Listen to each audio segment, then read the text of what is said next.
E aí galera, tudo bom? Professor Marco aqui com vocês hoje para falar sobre a definição de gás ideal e as transformações gasosas. Bom galera, no vídeo anterior eu mostrei para vocês o diagrama de fase, como ocorrem as mudanças de estado físico dentro desse diagrama de fase, e lá no diagrama eu mostrei para vocês quando e como uma substância ela entra no estado de gás. Lembrando que essa substância que está no estado de gás, ela não pode ser liquefeita. Se eu mudar a pressão dela ali acima da temperatura crítica, ela não vai ter como se liquefazer, beleza? Então, eu posso entender que um gás nada mais é do que um fluido desprovido de forma própria. As partículas que compõem esse gás vão estar se movimentando aleatoriamente, ok? Então, se elas estão se movimentando aleatoriamente, elas vão colidir entre elas vão colidir com a parede do recipiente onde elas estão. Esse recipiente nós definimos como o sistema de estudo, ok? E nessas colisões pode ocorrer perda de energia, pode ocorrer diminuição da quantidade de movimento, porque essas moléculas estão se movimentando, elas têm quantidade de movimento. E olha o que eu disse, moléculas. Todos os gases são formados ou por átomos, se forem gases, os gases nobres, ok? Radônio, argônio, hélio. Mas nós temos gases que são formados por moléculas. CO2, dióxido de carbono, onde vai ter dois átomos de oxigênio e um de carbono. Gás oxigênio, 2 átomos de oxigênio, ou seja, esses gases eles podem ter tamanhos moleculares diferentes, e isso tudo vai influenciar na massa molecular, nos seus movimentos. Então, para efeitos de estudo, definimos um gás ideal para que nós possamos estudar as transformações gasosas, ok? Considerando as propriedades desses gases semelhantes para todos. O que nós fazemos para definir um gás como ideal? Primeiro, nós vamos considerar todas as partículas que compõem esse gás, os átomos e moléculas, como sendo partículas pontiformes. O tamanho daquela molécula, o tamanho daquele átomo não vai interferir no nosso estudo.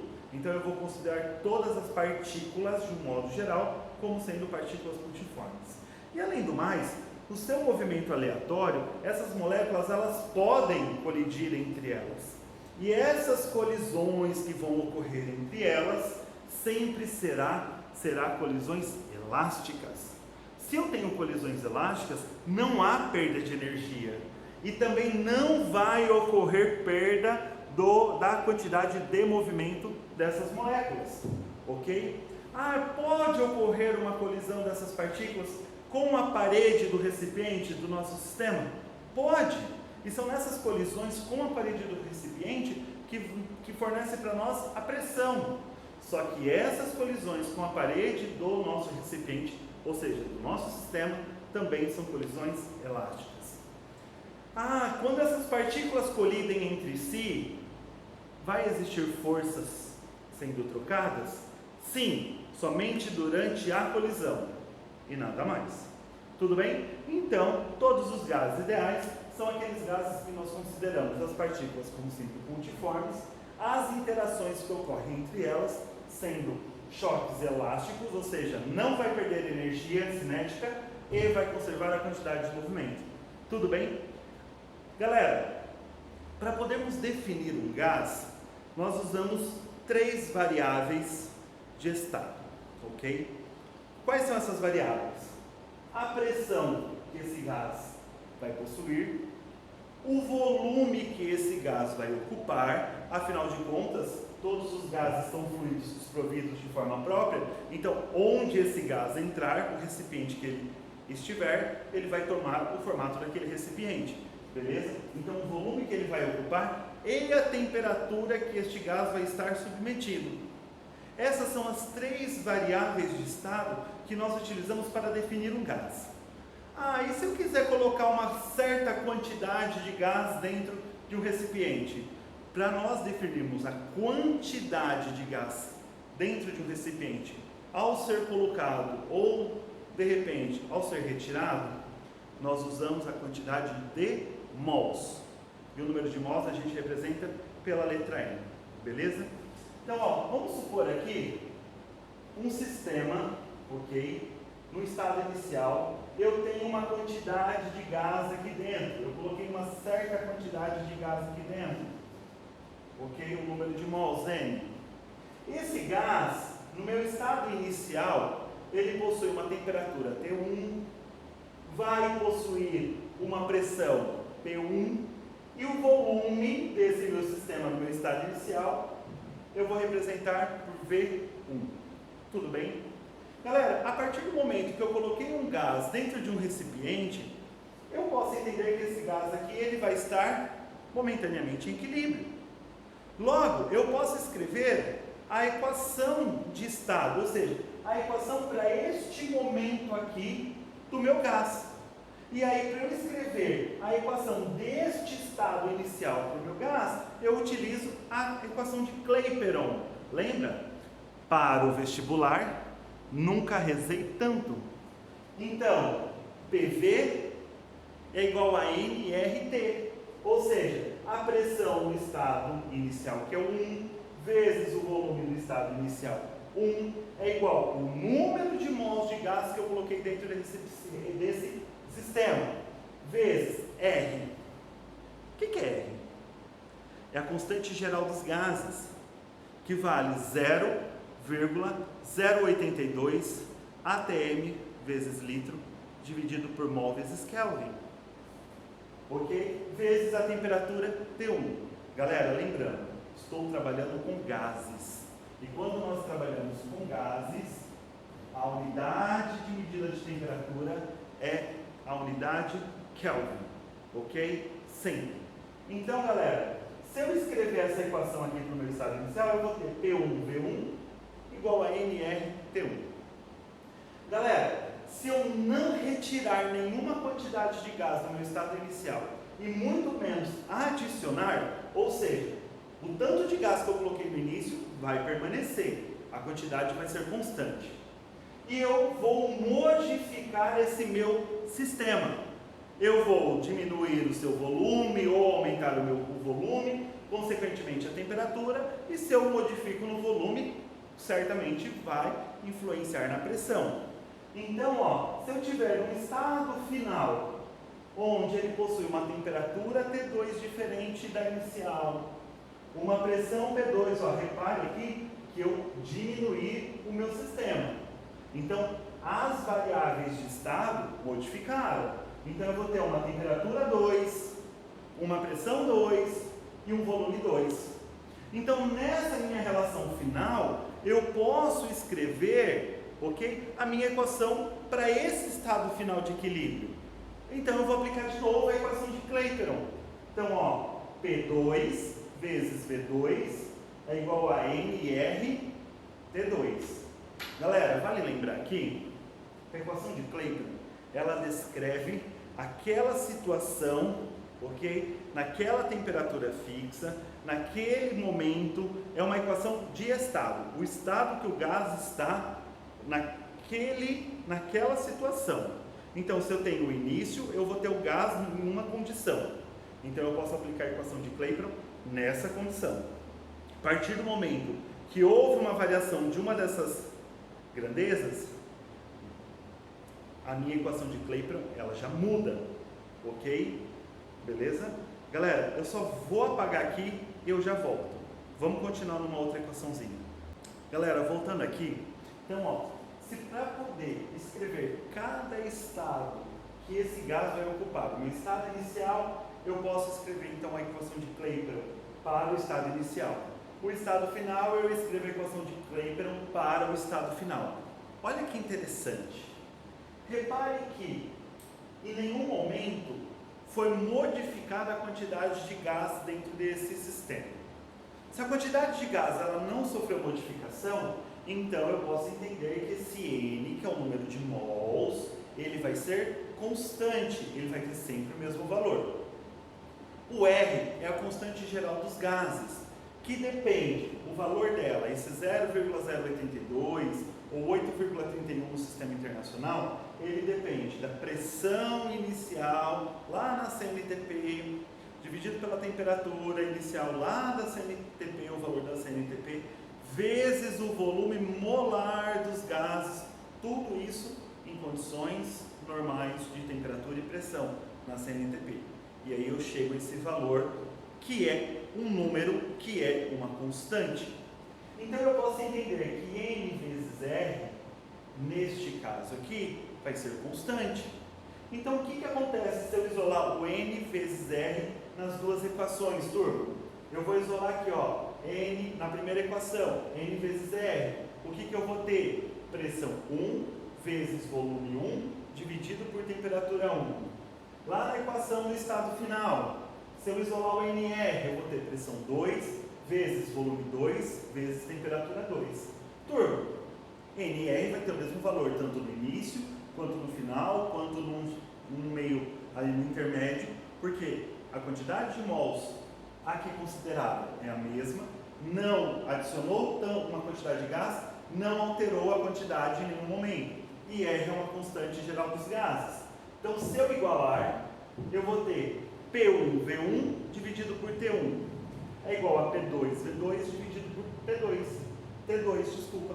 Galera, essa equação é a equação geral dos gases.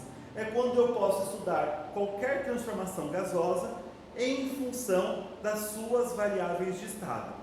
P1, V1 dividido por T1 é igual a pressão 2, volume 2 dividido por T2.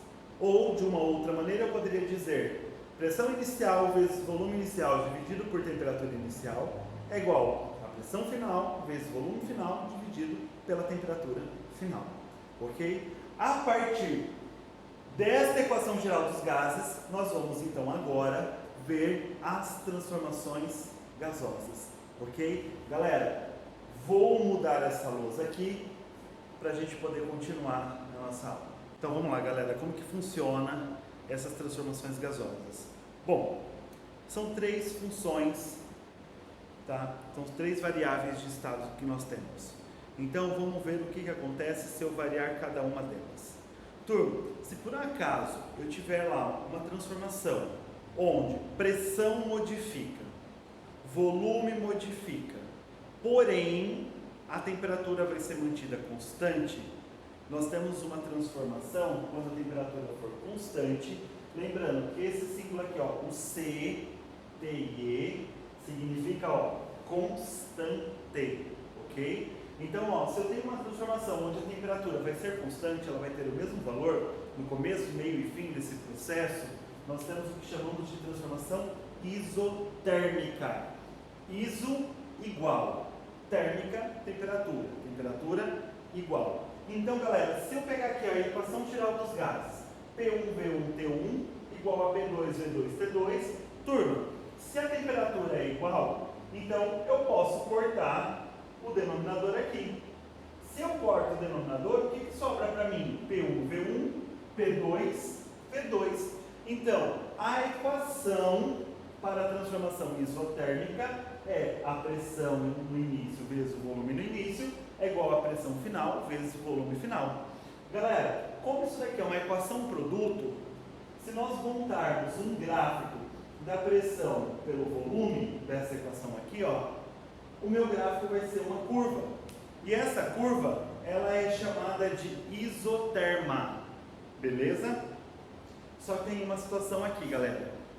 Quanto mais afastado essa curva estiver, mais longe do zero, significa que a temperatura deste gás é maior. Então, ó, quanto mais afastada ela estiver aqui da origem do gráfico do zero, a temperatura deste gráfico é maior. Beleza? Agora, se eu considerar uma outra transformação, onde a pressão é constante, ou seja, quem vai mudar vai ser o volume e a temperatura, eu vou ter uma transformação isobárica. Iso igual, bárica pressão, pressão igual. Se eu venho aqui, ó, na minha equação geral dos gases, eu corto a pressão. Se Se eu cortar a pressão, o que vai sobrar para nós? V1 sobre T1 é igual a V2 sobre T2. Volume inicial dividido por temperatura inicial é igual ao volume final dividido por temperatura final.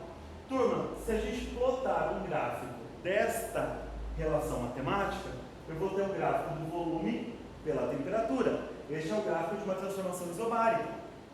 Galera, isso daqui ó, é uma igualdade de duas razões. O gráfico ele vai ser desse jeito aqui. Repare que esta região, ó, próxima ao zero, eu coloquei ela de forma tracejada. Ela não é contínua. Por quê? Gente, é só eu fazer uma análise aqui da equaçãozinha. Quem está no denominador? Não é a temperatura? Certo?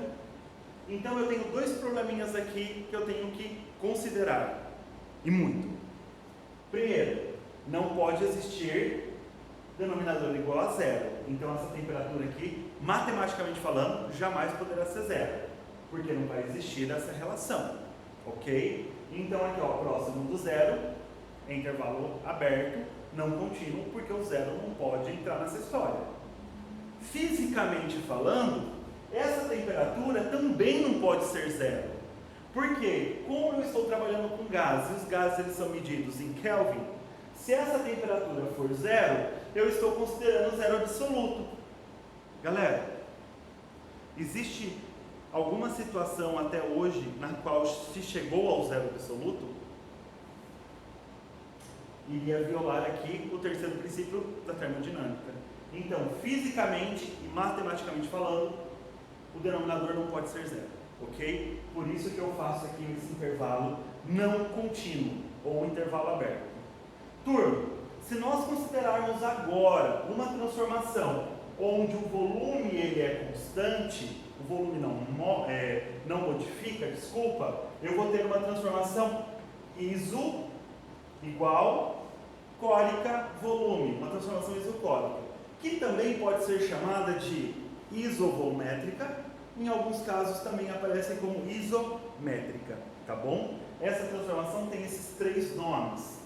Galera, se o volume é constante, então eu posso vir aqui na equação geral e cortar o volume. Olha o que vai sobrar para nós. Pressão 1 sobre T1, pressão 2 dividido por T2. Ou seja, pressão inicial dividido por temperatura inicial é igual a pressão final dividido por temperatura final. Gente, essa relação matemática é parecida com essa, não é? Então o gráfico também vai ser parecido, mas eu preciso ter atenção no eixo, tá? As definições de eixo. Aqui eu vou ter um gráfico da pressão por temperatura, aqui volume por temperatura.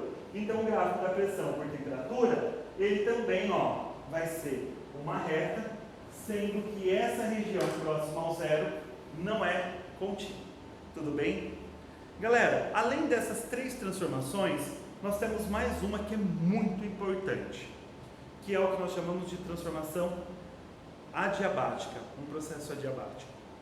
Todo processo adiabático é um processo na qual o meu sistema, que contém um gás em estudo, ele não recebe energia do meio ambiente para dentro do sistema e nem perde energia de dentro do sistema para o meio ambiente.